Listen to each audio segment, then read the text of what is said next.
요한계시록 16장 1절부터 21절까지입니다. 좀 두려운 말씀이에요. 하지만 주님께서 오늘 우리에게 들려주시는 말씀입니다. 우리의 영을 성령께서 또 여시고 귀를 여셔서 이 말씀을 또 깨닫게 하시고 이 말씀 가운데서 우리에게 전하시는 주의 음성을 우리로 듣게 하실 줄 믿습니다. 요한계시록 16장 1절부터 다 같이 한 목소리로 봉독하겠습니다. 또 내가 들으니 성전에서 큰 음성이 나서 일곱 천사에게 말하되 너희는 가서 하나님의 진노의 일곱 대접을 땅에 쏟으라 하더라. 첫째가 가서 그 대접을 땅에 쏟음에 악하고 독한 헌대가 짐승의 표를 받은 사람들과 그 우상에게 경배하는 자들에게 나더라. 둘째가 그 대접을 바다에 쏟음에 바다가 곧 죽은 자의 피같이 되니 바다 가운데 모든 생물이 죽더라. 셋째가 그 대접을 강과 물 근원에 쏟음에 피가 되더라. 내가 들으니 물을 차지한 천사가 가로되 전에도 계셨고 시방도 계신 거룩하시니여 이렇게 심판하시니 의로우시도다. 저희가 성도들과 선지자들의 피를 흘렸으므로 저희로 피를 마시게 하신 것이 합당하나이다 하더라. 또 내가 들으니 제단이 말하기를 그러하다. 주 하나님 곧 전능하신 이시여 심판하시는 것이 참되시고 의로우시도다 하더라. 넷째가 그 대접을 해에 쏟음에 해가 권세를 받아 불로 사람들을 태우니 사람들이 크게 태움에 태워진지라. 이 재앙들을 행하는 권세를 가지신 하나님의 이름을 회방하며 또 회개하여 영광을 주께 돌리지 아니하더라. 또 다섯째가 그 대접을 짐승의 보좌에 쏟으니 그 나라가 곧 어두워지며 사람들이 아파서 자기 혀를 깨물고 아픈 것과 종기로 인하여 하늘의 하나님을 회방하고 저희 행위를 회개치 아니하더라. 또 여섯째가 그 대접을 큰 강 유브라데에 쏟음에 강물이 말라서 동방에서 오는 왕들의 길이 예비되더라. 또 내가 보매 개구리 같은 새 더러운 영이 용의 입과 짐승의 입과 거짓 선지자의 입에서 나오니 저희는 귀신의 영이라 이적을 행하여 온 천하 임금들에게 가서 하나님 곧 전능하신 이의 큰 날에 전쟁을 위하여 그들을 모으더라. 보라 내가 도적같이 오리니 누구든지 깨어 자기 옷을 지켜 벌거벗고 다니지 아니하며 자기의 부끄러움을 보이지 아니하는 자가 복이 있도다. 새 영이 히브리 음으로 아마겟돈이라 하는 곳으로 왕들을 모으더라. 일곱째가 그 대접을 공기 가운데 쏟음에 큰 음성이 성전에서 보좌로부터 나서 가로되 되었다 하니 번개와 음성들과 뇌성이 있고 또 큰 지진이 있어 어찌 큰지 사람이 땅에 있어 오므로 이같이 큰 지진이 없었더라. 큰 성이 세 갈래로 갈라지고 만국의 성들도 무너지니 큰 성 바벨론이 하나님 앞에 기억하신 바 되어 그의 맹렬한 진노의 포도주 잔을 받음에 각 섬도 없어지고 산악도 간데 없더라. 또 중수가 한 달란트나 되는 큰 우박이 하늘로부터 사람들에게 내림에 사람들이 그 박제로 인하여 하나님을 회방하니 그 재앙이 심히 크미러라. 아멘. 오늘 우리가 일곱 대접이 쏟아지는 이야기를 봅니다. 지난주에 우리가 15장 말씀을 읽었어요. 15장 보면서 마지막 일곱 재앙입니다. 여기 요한계시록 보면 7이 계속 나오죠. 일곱 교회, 소아시아에 있는 일곱 교회에 편지를 보내시더니 일곱 개의 봉인이 있었어요. 그 일곱 개의 봉인이 하나씩 떨어졌던 걸 여러분들 기억하실 겁니다. 그리고 일곱 번의 나팔이 부러졌어요. 그리고는 이제 일곱 개의 대접, 그 대접이 쏟아지기 시작합니다. 앞에 있었던 일곱 봉인이 떨어질 때마다 그리고 일곱 개의 나팔이 불 때마다 뭔가 특별한 일들이 일어났었습니다. 여러분들 그것들을 기억하실 거예요. 말은 이렇게 하지만 여러분들 기억 못 하실 겁니다. 아닌가요? 제가 여러분들 너무 과소평가하나요? 예. 앞에 있었던 일들 어렴풋이 기억이 나실 거예요. 일곱 개, 뭐가 하나씩 이루어질 때마다 뭔가 일들이 일어났었어요. 여기 일곱 번째 재앙, 일곱 대접입니다. 이 재앙은 앞에 것과 구별됩니다. 어떻게 구별되냐면요, 여러분들 15장 기억하시나요? 이게 마지막이라고 그랬어요. 마지막 재앙이라. 15장 1절에 보면 하나님의 진노가 이것으로 마치리로다 그래요. 일곱 대접, 여기가 이제 끝입니다. 앞에 일곱 개의 봉인이 떨어질 때 그리고 일곱 개의 나팔이 불릴 때마다 두려운 일들이 일어났습니다. 해가 빛을 잃고 하늘의 별 3분의 1이 어두워지고요, 바닷물 3분의 1이 변하고 강들의 3분의 1이 쑥이 되고 3분의 1의 배가 깨지고 3분의 1이 사람이 죽고 하는 일들이 있었습니다. 그런데 여기 일곱 대접은 달라요. 이건 마지막입니다. 여기 오늘 15장 그리고 16장을 보면요, 앞에 것과 다른 것이 여기 오늘 일곱 개의 대접이 부어지는 동안에요, 하나님께서 뭔가 여지를 남기지 않으셔요. 여기는 여유가 없습니다. 여기가 여유가 없는 게 어떻게 나타나냐면은 뭐 그냥 예를 들어 보면요, 바다에, 그렇죠, 그 나팔이 부러질 때 바다 그 일곱 인 나팔 소리가 불릴 때요, 예를 들면 두 번째 나팔이 불려질 때 8장 8절에 보면 둘째 천사가 나팔을 부니 불붙는 큰 산과 같은 것이 바다에 던짐에 바다의 3분의 1이 피가 되고 바다 가운데 생명 가진 피조물의 3분의 1이 죽고 배들의 3분의 1이 깨어지더라, 이렇게 돼 있어요. 나팔 불 땐 그랬습니다. 그런데 여기 두 번째 나팔이 바다에 왔는데 여기 일곱 대접 중에 두 번째 대접도요 바다에 쏟아요. 3절을 보면 16장 3절입니다. 둘째가 그 대접을 바다에 쏟음에 바다가 곧 죽은 자의 피같이 되니 3분의 1이라는 말이 없어요. 그냥 온 바다는 다 피같이 되고요, 당연히 바다에 있는 생물 가운데 3분의 1이 죽는 게 아니라 바다 가운데 모든 생물이 죽었대요. 셋째도 마찬가지입니다. 세 번째 나팔이 불었을 때는 강과 그 물에 세 번째 나팔이 불었을 때요 쑥이 떨어져요. 그래서 쑥 쓴 물이 됩니다. 그런데 여기 일곱 대접 중에서 세 번째 대접이 강과 물 근원에 쏟아집니다. 그때는 피가 돼요. 3분의 1이라는 말이 없습니다. 그냥 몽땅입니다. 이건 앞에 일곱 개의 인이 떨어질 때, 봉인이 떨어질 때와 그리고 나팔이 불려질 때와는 전혀 다릅니다. 여기에는 여지가 없어요. 3분의 1 그런 거 없습니다. 왜 나팔이 불 때는 3분의 1이었을까요? 여러분들 기억나십니까? 나팔이라는 건 늘 경고였어요. 나팔 소리가 나면 경고입니다. 깨어나라는 거예요. 3분의 1이 죽는 처참한 상황과 두려운 상황입니다. 그래도 여전히 살아있는 사람들은 있죠. 여지를 남겨두시고요.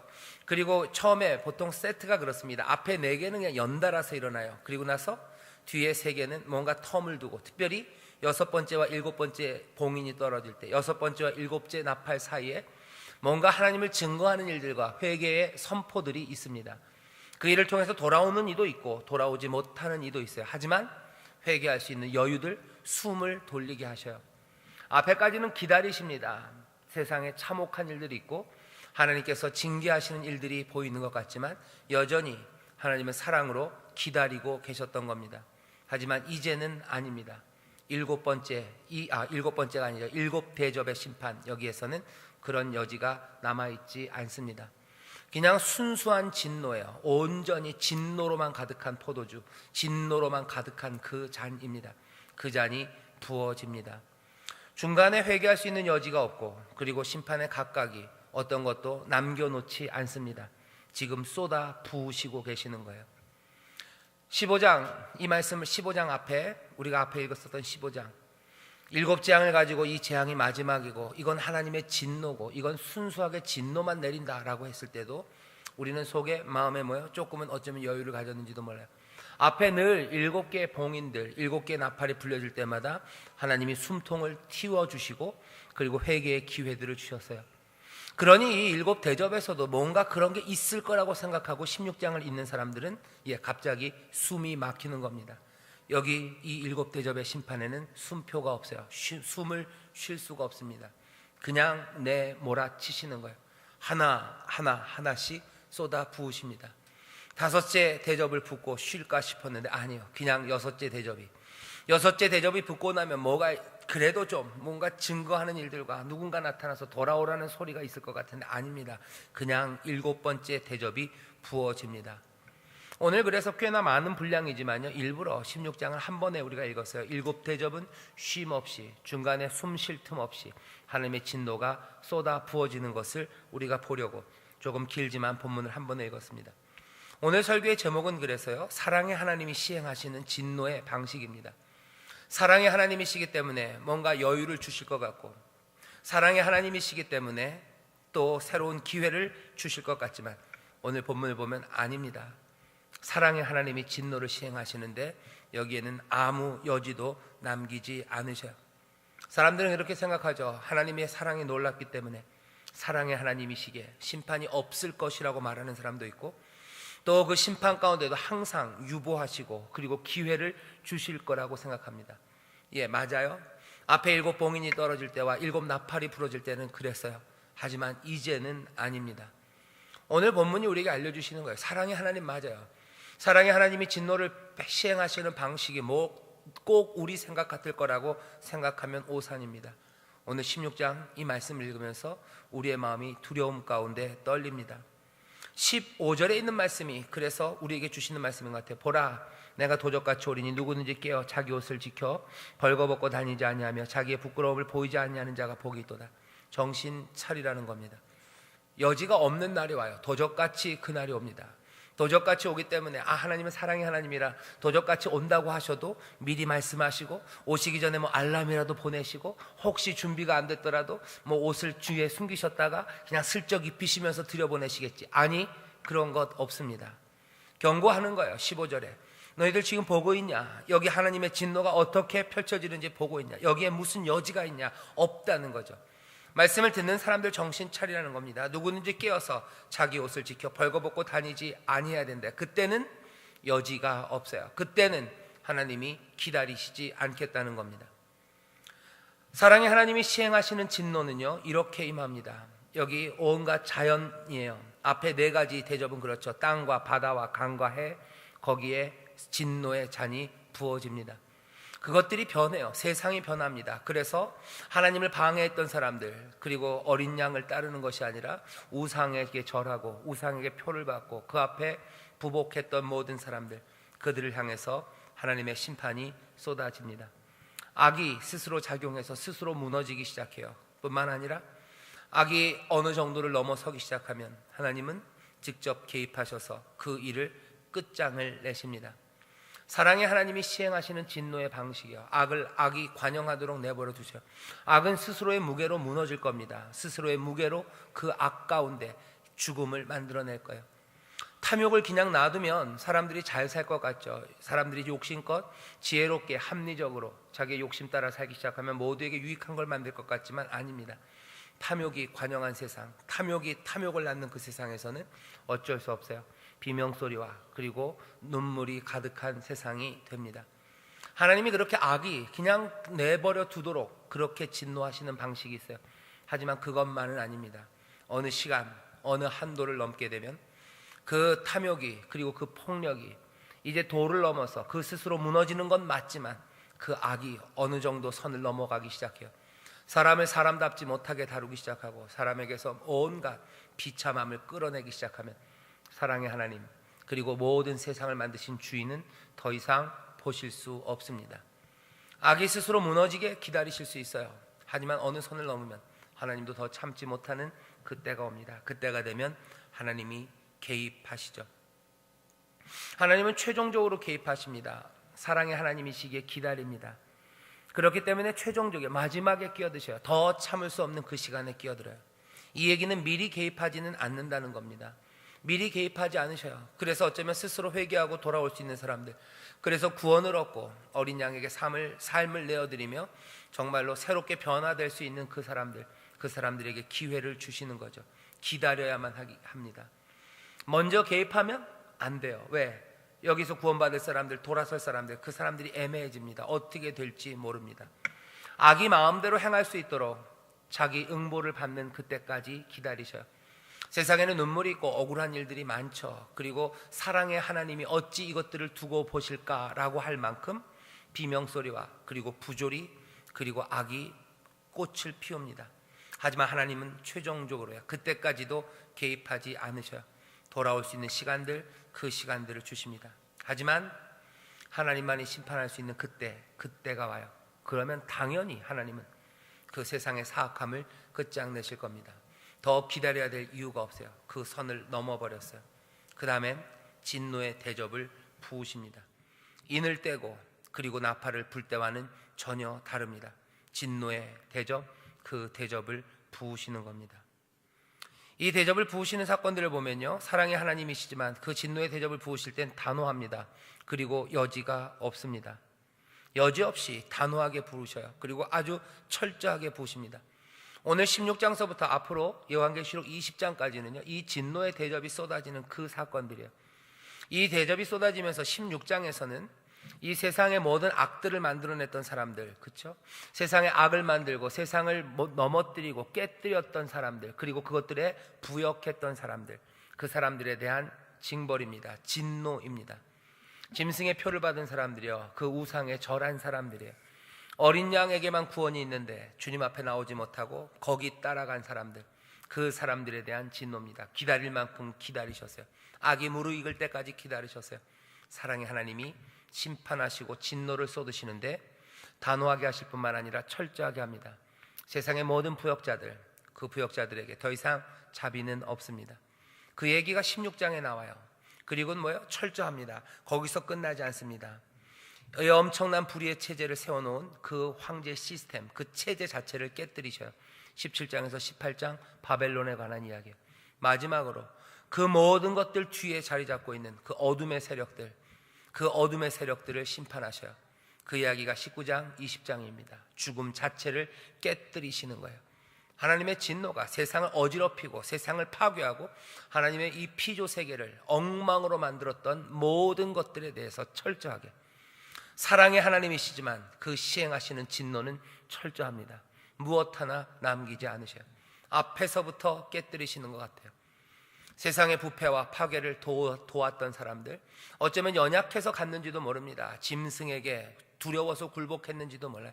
거짓 선지자들에게 그 유혹에 깜빡 넘어가서 속아서 그랬는지도 몰라요. 하지만 그럼에도 불구하고 그 악에 부역한 사람들, 하나님이 기다리셨어요. 7인을 떼시며 7 나팔을 부시며 어린 양이 시온에 앉아서 노래하며 뭔가 순교하는 자들의 그 참되고 진실된 고백들과 그리고 그 전했던 이야기들, 그 모든 것들이 주어졌음에도 결국은 우상에게 절하고 그 짐승의 표를 받고 하나님의 선함이 아니라 그 악에 부역하고 그 세상을 파괴하고 세상의 슬픔을 만들어내고 아픔을 만들어냈던 그 사람들에 대해서 하나님이 철저하게 심판하십니다.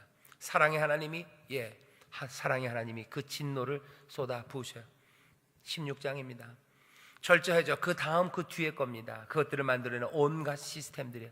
그것들을 악을 조장하는 시스템들입니다. 악을 조장하는 체제들입니다. 그런 사회들입니다. 그런 문화들입니다. 그 모든 것들을 깨뜨리셔요. 그리고는 또 철저하게 그것들을 조종하고 그것들을 배후에서 부추겼던 악한 세력들, 어둠의 세력들, 그 영적인 것들, 그것마저 깨뜨리시는 거예요. 죽음이라는 최후의 무기, 그것들을 깨뜨리고 부수십니다. 아무것도 이제 하나님의 뜻에 어깃장 놓을 만한 것들은 남겨놓지 않으셔요. 사랑의 하나님이 시행하시는 진노입니다. 오늘 우리는 이 요한계시록 16장 앞에 서 있어요. 앞으로 어쩌면 가슴이 무거운 말씀들이 쭉 나옵니다. 16장, 17장, 18장, 19장, 20장. 사실은 앞에 15장서부터, 사실은 14장서부터 봤던 이야기들이에요. 영원한 복음을 천사들이 선포하기 시작하죠. 어린 양이 시온산에 있고 14만 4천이 노래하는 그때 하늘에서 3명의 천사들이 내려와서 영원한 복음을 전해요. 그 복음의 내용이 뭐였습니까? 이제 하나님이 심판하실 때다라는 거예요. 이제는 하나님이 심판하실 때다. 저 바빌론을 깨뜨리실 때다.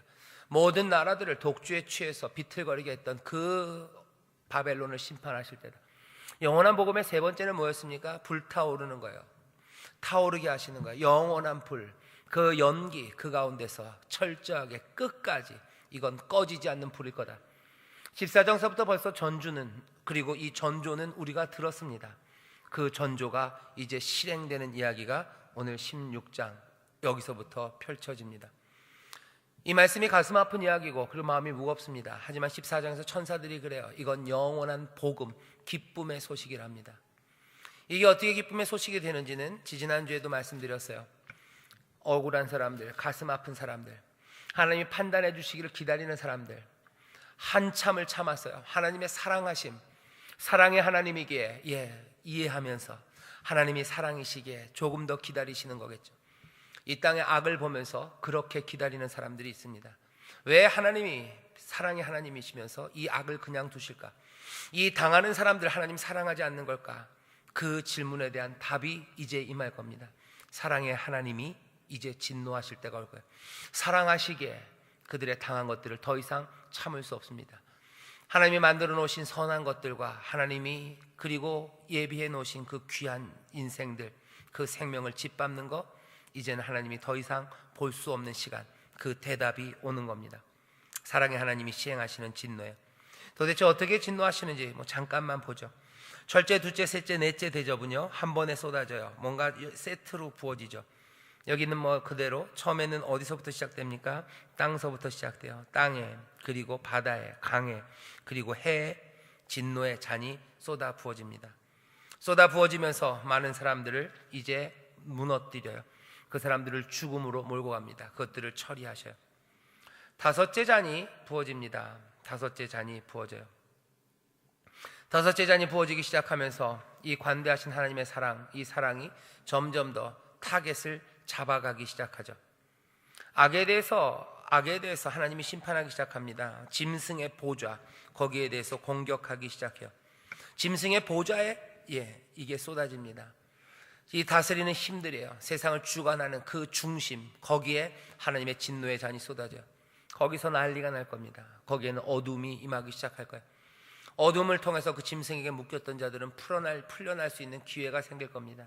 거기에서 부역했던 자들과 그 짐승은 소리치기 시작해요. 견딜 수 없는 아픔들이 거기 쏟아질 겁니다. 하나님이 그렇게 갚으실 거예요. 여섯 번째 대접은 우리가 잘 아는 아마겟돈이라고 책 제목으로 많이 나오는 그 아마겟돈입니다. 16절에 보면 이렇게 돼 있죠. 새 영이 히브리음으로 아마겟돈이라 하는 곳으로 왕들을 모은대요. 여섯 번째 대접이 왜 그렇습니까? 유브라데 강에 이 대접이, 진노의 대접이 부어져요. 유브라데 강에 진노의 대접이 부어지면서 일어나는 일은 유브라데 강이 마릅니다. 강이 마른다는 게 도대체 무슨 뜻입니까? 여기 경계가 됐던 강, 그리고 가로막아 주었던 강, 두려운 것들을 두려움에서 보호해줬던 그 강이 말라버린 거예요. 이제는 건너갈 수 있습니다. 동쪽의 왕들이 건너갈 수 있어요. 아마 이 다스리는 자들은 서쪽에 있었던 것 같아요. 서쪽에 있었고 동쪽에 두려운 적들이 있었는데 이제는 그것들을 가로막던 유브라데 강이 말라버립니다. 그러니 전쟁하러 올 수 있어요. 쳐들어옵니다. 이것들을 깨뜨리는 큰 전쟁이 일어난대요. 결국 뭡니까? 이 체제, 그것들을 부수시려는 이 땅에 있는 모든 허망한 일들과 그리고 그 모든 권력들, 그것들을 깨뜨리는 전쟁, 여기서 깨져버릴 겁니다. 여기서 박살날 거예요. 진노는 그렇게 임합니다. 그곳의 이름이 아마겟돈이에요. 히브리음으로 아마겟돈입니다. 아마겟돈, 이거 히브리 말로 하면 하르예요. 산이라는 얘기고요. 마겟돈, 미음 기역 디귿입니다. 미음 기역 디귿이에요. 그래서 이거는 구약 성경에 보면은 무깃도라는 데가 있어요. 무깃도. 아마겟돈 비슷하죠? 이게 모음을 조금씩 바꾸면 얘기가 그렇게 돼요. 아마겟돈, 무깃도 산이라는 얘기예요. 무깃도라는 산입니다. 지명이죠. 갑작스럽게 지명이 나와요. 무슨 환상적인 상징의 얘기를 하다가 지명이 나와요.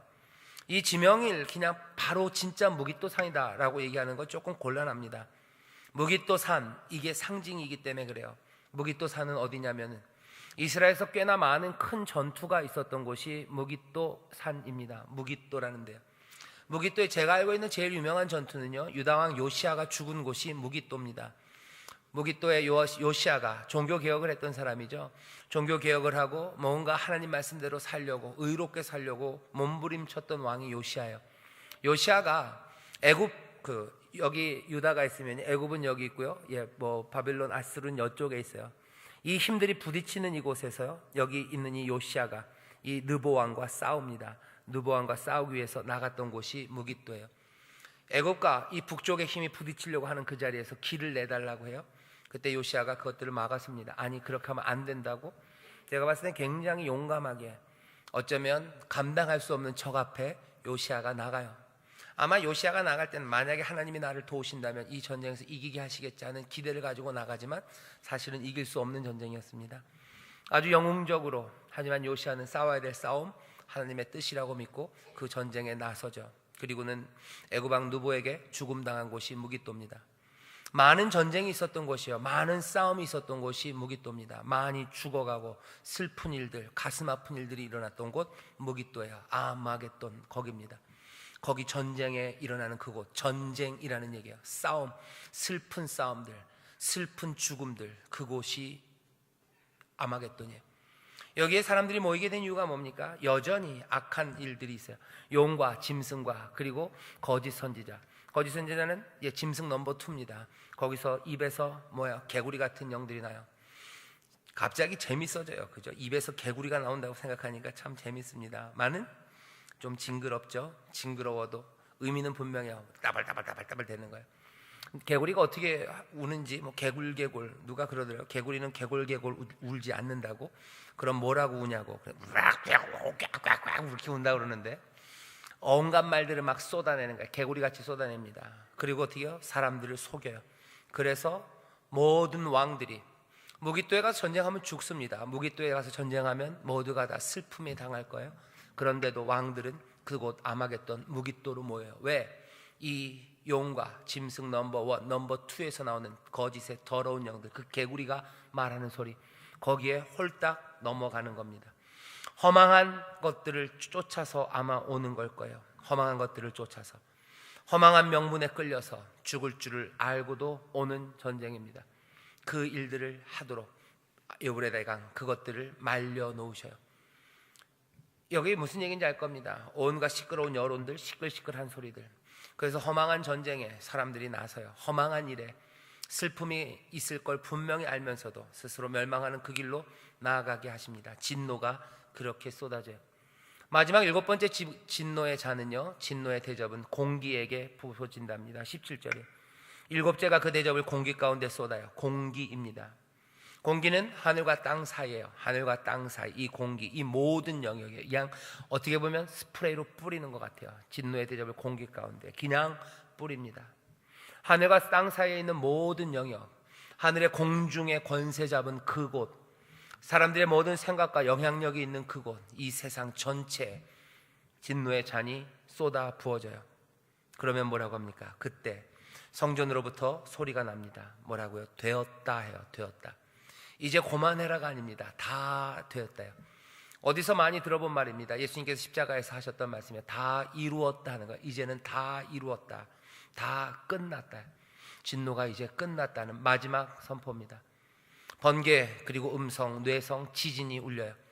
7개의 봉인이 떨어지는 마지막 7개가 떨어지고 나서도, 7번째 나팔이 불고 나서도 항상 번개와 그리고 천둥 그리고 지진이 있었죠. 여기도 마찬가지입니다. 7개의 대접이 다 부어지고 나서 천둥, 번개, 지진이 있어요. 큰 지진입니다. 이거보다 더 큰 지진이 없었을 거예요. 큰 도성은 셋으로 갈라지고 모든 성읍들이 여리고가 무너지듯이 무너집니다. 그리고 섬도, 산도, 산맥도 몽땅 다 깨져버리는 거예요. 온 세상이 무너져 내리는 겁니다.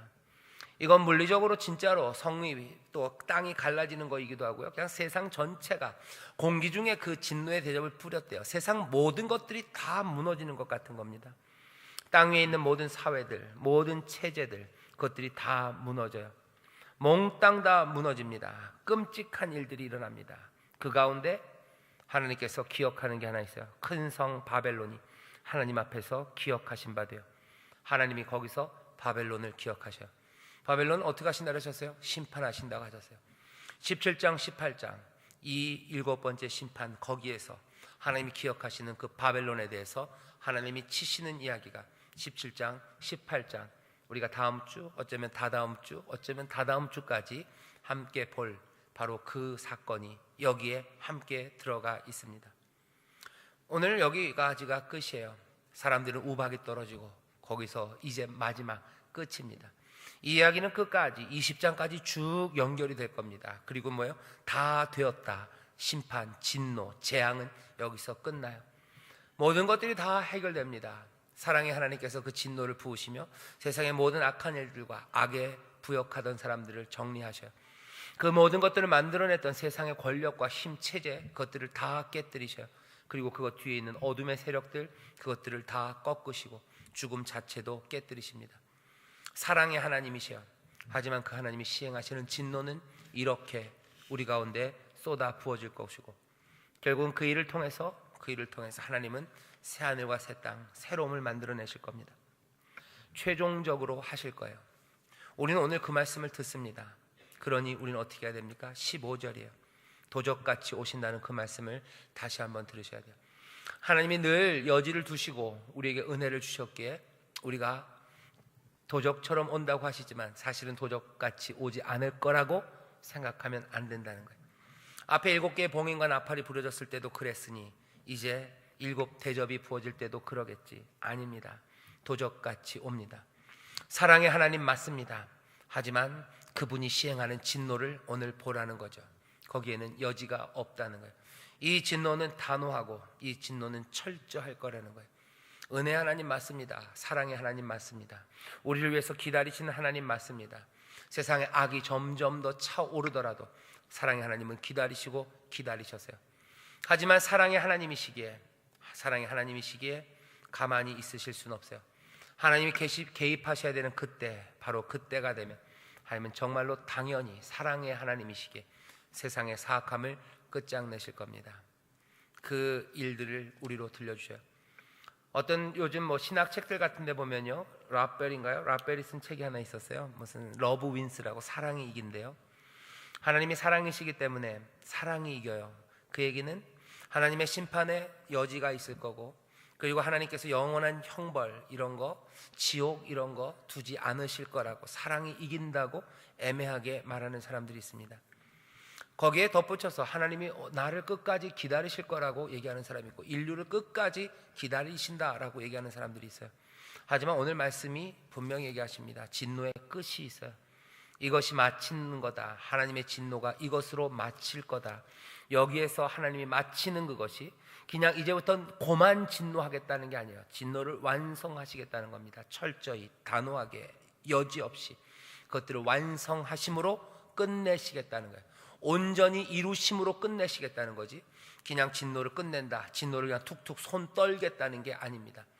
율법이 완성되는 것도 그런 거예요. 율법이 끝났다라는 것도 마찬가지예요. 율법이 끝나는 건 그냥 하나님이 율법 아닌 것, 아무것도 아닌 것처럼 던져버리신다는 게 아니에요. 그 율법을 완성시키심으로 끝내는 거예요. 하나님의 진노도 마찬가지입니다. 그 진노를 완성시키심으로 그 진노를 끝내십니다. 사랑의 하나님이 진노를 시행하는 방식은 그렇습니다. 다시 한번 사랑의 하나님이라는 것, 그것 붙잡고 너무 안심해서 도적같이 오신다는 이 진노를 시행하시는 사랑의 하나님, 이 사랑의 하나님에 대하여 무지하지 말아야 합니다. 다시 한번 하나님의 사랑을 붙잡으십시오. 하지만 동시에 도적같이 오시는 하나님을 기억하시며 정말로 자비함이 없는 그 진노가 있을 날을 바라보며 우리의 삶을 돌아보시고, 특별히 우리가 사랑하는 이들을 향해서 전도하고, 우리가 사랑하는 이들이 정말로 악에 부역하는 것이 아니라 어린 양 앞에, 그 구원 앞에 나오도록 우리가 부르고 또 부르고, 나팔 소리가 불려지는 그 시간에 어쩌면 큰 나팔 소리 부르면서 그 말씀의 봉인들을 하나하나 떼어가면서 사람들을 생명의 길로 인도해야 할 겁니다. 사랑의 하나님이 시행하시는 진노가 두렵습니다. 다시 한번 이 말씀 앞에서 하나님 앞에 사랑받은 자들답게, 그리고 하나님의 은혜를 누리는 자들답게 어쩌면 더 깨어서 삶을 돌아보시고 또 우리 주위에 있는 사람들을 깨워내시는 여러분 되시기를 주의 이름으로 축원합니다. 기도하겠습니다. 하나님, 우리가 사랑하고 또 우리가 하나님으로부터 사랑을 입음을 압니다. 그 사랑이 한이 없으시며 또한 놀라우시며 그 사랑이 오래 참으시는 사랑임을 압니다. 우리의 한계보다도 비교할 수 없을 만큼 하나님의 사랑이 크고 높으시고 오래 참으시나, 사랑의 하나님이 또한 시행하시는 진노가 무엇인지 우리에게 보이십니다. 하나님, 재앙의 마지막이 있을 겁니다. 하지만 그 마지막은 그냥 하나님이 포기하시는 일이 아니라 그 모든 진노와 재앙을 온전히 이루심으로 철저하게 그 배후까지, 그 뒤까지, 그것의 본질까지 몽땅 다 깨뜨리시는 하나님의 진노, 그 재앙이 있음을 이제 우리로 보이시오니, 하나님, 두렵고 떨림으로 우리의 구원을 이루게 하시고 날마다 깨어있어 도적같이 많은 그날에 벌거벗고 서 있는 자들 되지 않도록, 또 사랑하는 자들을 깨워 정말로 진리 앞에, 어린 양 앞에 인도하는 자들 되도록, 우상에게 절하는 자들과 그 짐승의 표를 받는 그 어리석은 삶 말고 정말로 주의 말씀, 그 계명을 지키며 그 말씀에 순종하며 살아가는 복된 자들로, 그 복된 자리로 인도하는 아버지 하나님, 그 일을 위하여 고난당하고 그 일을 위하여 아버지 하나님 힘들고 어려운 일 당하는 것, 그것 개의치 않고 기쁨으로 또 감사함으로 기도로 그 일들 감당하는 하나님의 자녀들 되게 하여 주시옵소서. 복음을 전하게 하시고 그리스도 안에서 온전하게 되는 그 일에 수고를 마다 않는 하나님의 귀한 자녀들, 아버지 복된 복음의 일꾼들이 되기를 원하오니 주여 우리를 도우시고 성령님 우리를 인도하여 주옵소서. 감사드리며 예수님 이름으로 기도하옵나이다. 아멘.